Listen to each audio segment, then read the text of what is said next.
Okanagan fruit farmers are cautiously optimistic about this year's crops, despite early season challenges and some hot, dry conditions.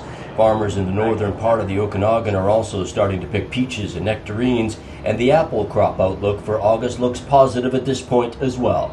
I've noticed that in the farm, generally speaking, in the last 10 years, everything is advancing a little bit sooner than it used to be. But in particularly in the last year, the weather has been quite volatile with high temperatures and low temperatures. Frost came early last fall and then a hot spell in the spring.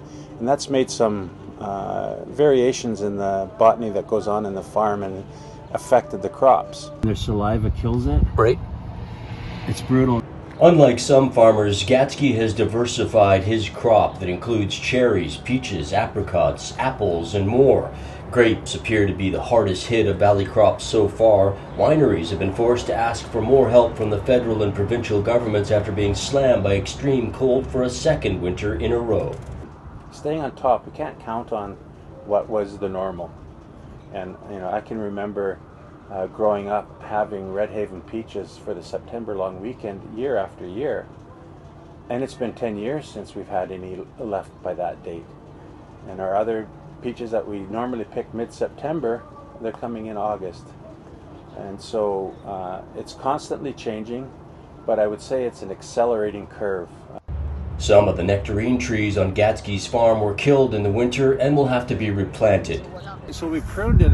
They looked kind of okay, and then it came through blossom and it made little fruit. Yeah. But the vascular system was already damaged. If that's not enough to cause farmers sleep at night, the Okanagan is also experiencing a severe drought. The developed water in the Okanagan Valley is the lifeblood of agriculture. It's like the blood running through the veins that comes to bring life to the land.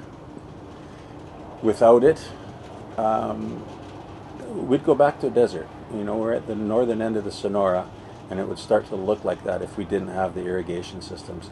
So conservation, I hate to pay those big bills for the infrastructure, but I sure like the fact that the water system hasn't shut off for us, and I do participate in the best I can because every drop counts.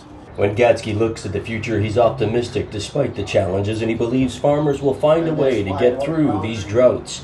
There's some good news for apple farmers. According to Glenn Lucas with BC Tree Fruits, the summer apple crop is looking good. And when old-fashioned hard work and ingenuity aren't enough, farmers like Al Gatsky turn to philosophy. But some things we just have no control over. All we can do is sit and watch it happen. Rob Gibson, Castanet News, Oyama.